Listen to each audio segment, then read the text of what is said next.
just imagine we're speaking to high school students, we're speaking to people that are transitioning into this career.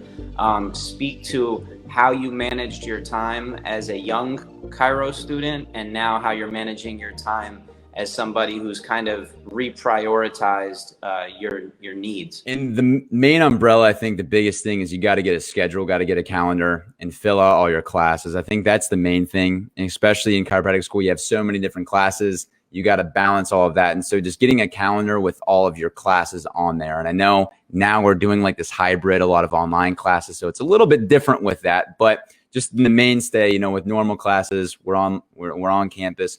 Balancing out the class times is the first thing. And then I like to then think about when you're going to do, you know, I use something called time blocking. So you basically have different hours of the day where you're blocking your times out.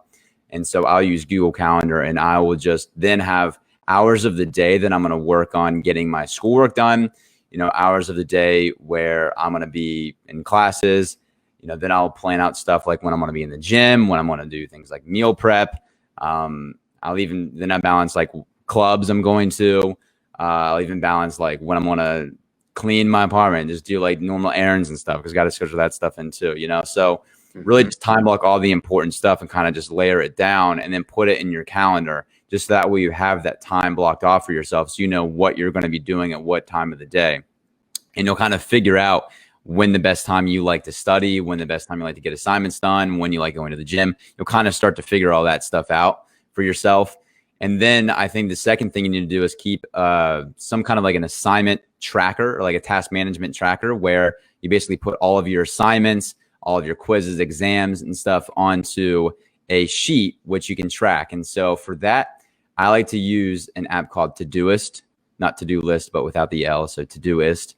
And that's pretty good because I can kind of create folders in there with all my classes. And I'll put in at the start of the quarter all the different, you know, when the exams are for every class, when certain assignments are due, when quizzes are. I'll put all of that stuff in with the due dates attached. So I already know when all my assignments are due. So I stay on track of everything.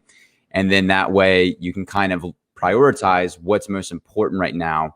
And then, you know, every day, every week, I spend some time at the beginning of the week and kind of just plan out my week for what work I need to get done in that time and just making, you know, I kind of move stuff around on my time blocks as such, giving myself that wiggle room there if I need more time to study or more time to get stuff done, or if I have anything else going on that might require, that's out of the ordinary, I can kind of fill that stuff out through the week. And then from there, if you were to break down a percentage of how much time you're spending on the curriculum and passing your classes, doing well in your classes and getting ready for boards, and then how much time you're spending outside of the classroom, developing your skill set, becoming a better communicator, a better adjuster, developing your understanding of the science and developing your skill set in regards to entrepreneurship. How would you break down the percentage you're implementing, and then give a possibility of what another student might look like, some of your peers, and also what you recommend, which you might not be doing, but that you're recommending because you know there's always a little bit greater expression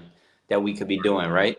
Absolutely. Absolutely. And what my current kind of schedule looks like is, again, now it's online classes. So it's a little bit, I actually like it better because I can really knock out my schoolwork done whenever I want. So I do that stuff early in the morning and I'm already done with my school. So I have a second half of my day to get other stuff done. So it's been really nice. Starting out, I think it's important. I think start small. You don't want to burn yourself out too early. I kind of did that myself where I felt I got way too involved and I had to bounce back. But in the same instance, I think it was good that I tested that boundary of like where my burnout is. So I think that is too involved with what? With school and with clubs, right? And so I was getting involved in a lot of different clubs, but really just going like practicing every single day. I was, you know, with my technique, I was meeting up with, and I'm not saying this is a bad thing. I think it got me where I'm at now. So I'm grateful for it. But, you know, practicing every night with students, you know, I would really try to orchestrate, you know, we had the club I was going to, I went to the Gonstead Club. That's the club I'm involved with now. You know, we met Tuesday nights. And so on Monday night, I would meet with a small group of people and we would start reviewing stuff that we're going to go over for the next week or for that night in club. And then, you know, we'd practice maybe 2 or 3 other nights throughout the week, just getting some extra reps in. And so things like that, I think that really helped mold me into becoming prepared to get into the clinic system.